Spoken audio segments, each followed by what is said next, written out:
Assalamualaikum warahmatullahi wabarakatuh. Perkenalkan, nama saya Liwani Ramita Raja dengan NIM 222322847. Kelas D Reguler 1 semester 1. Saya dari Prodi D3 Rekam-Medis, Sekolah Tinggi Ilmu Administrasi Malang. Di kesempatan kali ini, saya akan menyampaikan materi tentang kardiovaskuler dengan dosen pembimbing Bapak Henry Didi Harto SKPNR MPD. Untuk itu kita masuk yang pertama, pengertian kardiovaskuler.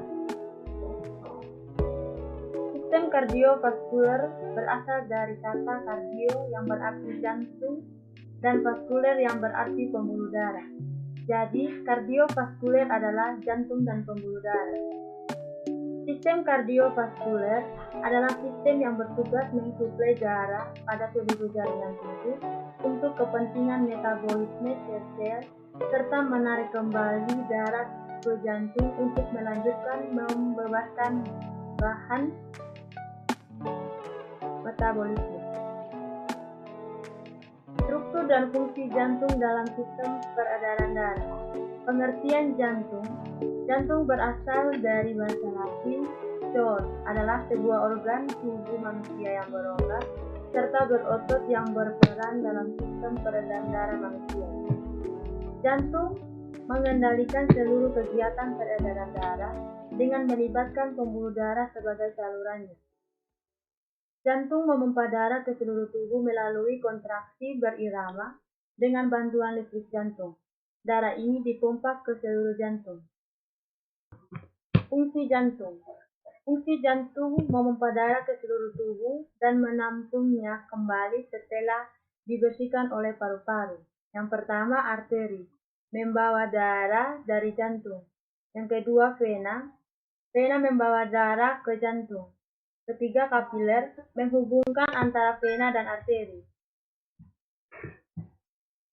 Struktur dan bagian jantung dibagi menjadi 4 bagian. Yang pertama, serambi atau atrium dekstra kanan. Yang kedua, serambi atau atrium sinistra kiri. Yang ketiga, bilik atau ventrikel dekstra kanan. Yang keempat, bilik ventrikel dekstra kiri. Oke, kita masuk pada atrium dekstra. Atrium adalah bentuk jamak dari atria, berada di bagian atas kardiodekstra, sebagian besar terletak di belakang alternum. Terdapat pembuluh darah besar, vena cava superior dan vena cava inferior.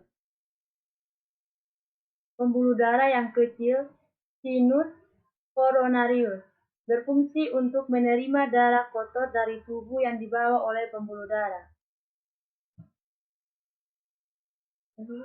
Yang kedua, ventrikel dekstra, berdinding tebal, berbentuk sebagian besar jantung. Arteri pulmonalis menuju paru-paru, berfungsi untuk memompa darah kotor dari jantung ke paru-paru. Pada yang ketiga, atrium sinistra, ruang berdinding tipis dan tidak berotot karena tugasnya hanya sebagai ruangan penerima darah. Letaknya di bagian belakang jantung. 2 vena pulmonalis pada tiap sisi, berfungsi untuk menerima darah bersih dari paru-paru. Pada yang keempat, ventrikel sinistra, ruang berdinding tebal pada bagian kiri dan belakang jantung. Dindingnya 3 kali lebih tebal daripada ventrikel dekstra. Pembuluh darah aorta yang menyebarkan darah ke seluruh tubuh, berfungsi untuk memompa darah bersih dari jantung ke seluruh tubuh. Berikutnya, katup atau valvula jantung. Jantung mempunyai 4 katup atau valvula yang menjaga aliran darah mengalir ke satu arah, yaitu yang pertama, katup trikufis. Trikufis berfungsi untuk dapat mengatur aliran darah antara atrium serambi kanan dan ventrikel bilik kanan. Kedua, katup pulmonal berfungsi untuk dapat mengatur aliran darah dari ventrikel bilik kanan ke arteri pulmonalis yang membawa darah ke paru-paru untuk mengambil oksigen. Yang ketiga, status mitral atau bis cubidalis mempunyai fungsi untuk dapat mengalirkan darah yang kaya oksigen dari paru-paru mengalir dari atrium serambi kiri ke ventrikel bilik kiri. Yang keempat, katup aorta atau semilunaris berfungsi sebagai alat untuk membuka jalan bagi darah yang kaya akan oksigen untuk dilewati dari ventrikel bilik kiri ke aorta, arteri terbesar di tubuh. Sekat atau septum jantung. Jantung juga memiliki 3 sekat atau septum, yaitu yang pertama, septum atrium. Kedua, sekat ini memisahkan ruang antara atrium dexter dan atrium sinister. Septum interventricularis. Sekat ini memisahkan ruang antara ventrikel dexter dan sinister. Septum atrioventricularis. Sekat ini memisahkan ruang antara atrium dan ventrikel, baik itu antara atrium dexter dengan ventrikel dexter dan antara atrium sinister dengan ventrikel sinistra. Oke, kita masuk pada struktur lapisan dinding dan otot jantung. Yang pertama, epikardium. Lapisan terluar dari dinding jantung disebut epikardium. Epikardium adalah lapisan jaringan ikat dan lemak, berfungsi sebagai lapisan perlindungan tambahan bagi jantung di bawah perikardium. Epikardium dapat merujuk pada lapisan luar jantung dan lapisan dalam perikardium, visceral serosa, yang menyambung dengan lapisan serosa. Yang kedua, miokardium.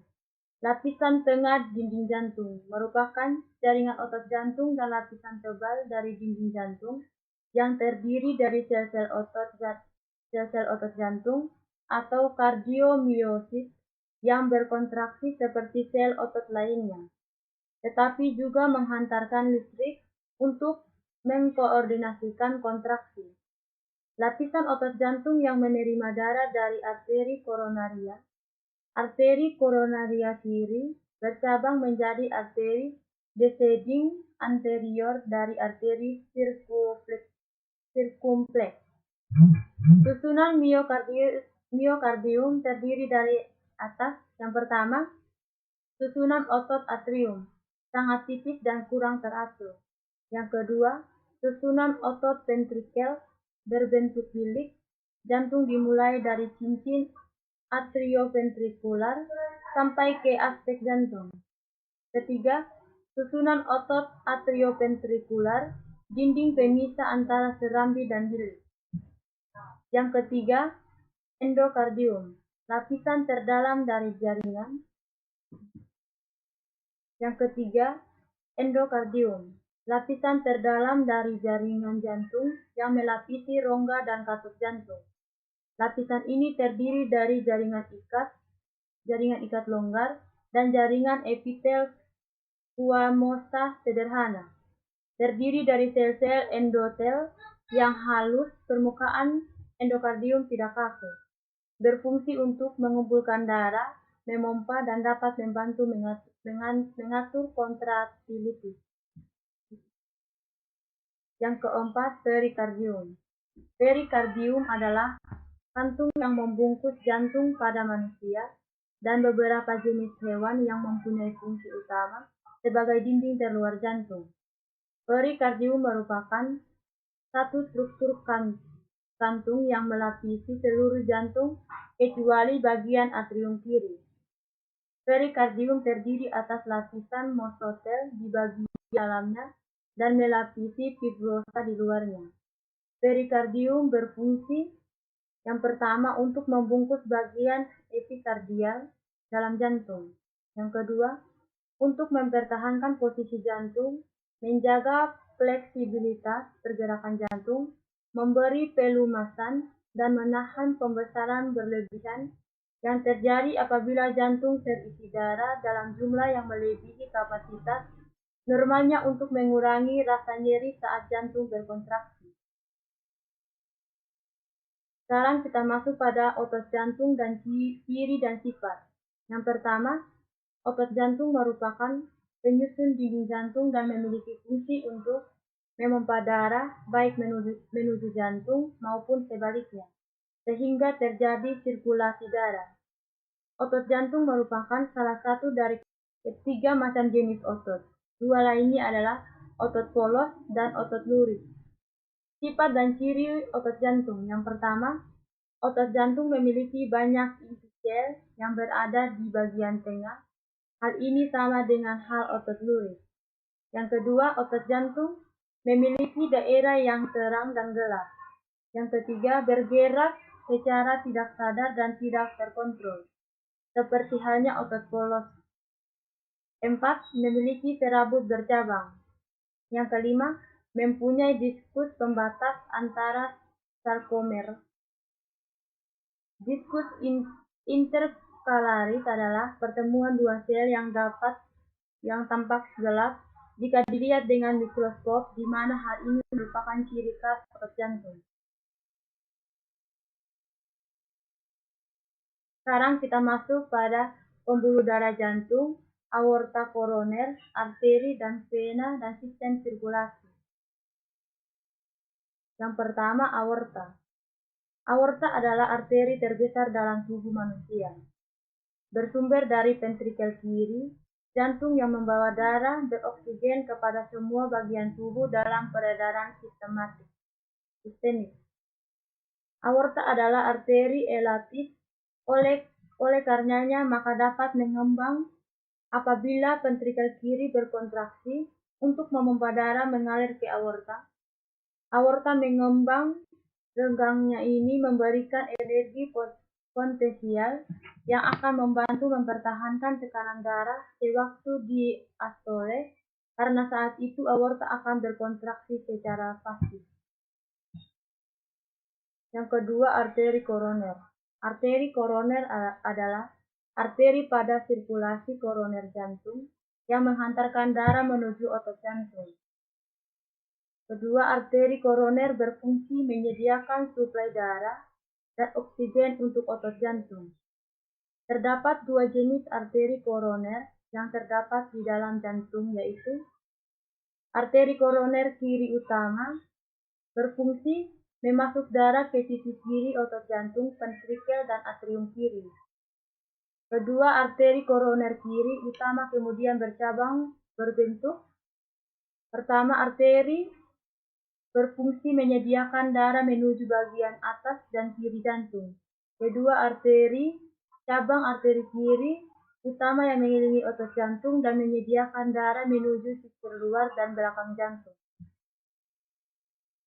Arteri koroner kanan. Arteri koroner kanan bertugas memasuk darah menuju ventrikel kanan, atrium kanan, bersama dengan arteri koroner kanan, membantu memasuk darah menuju sekat jantung. Arteri koroner kanan ini bercabang menjadi: pertama, posterior descending artery, yang kedua, right marginal artery.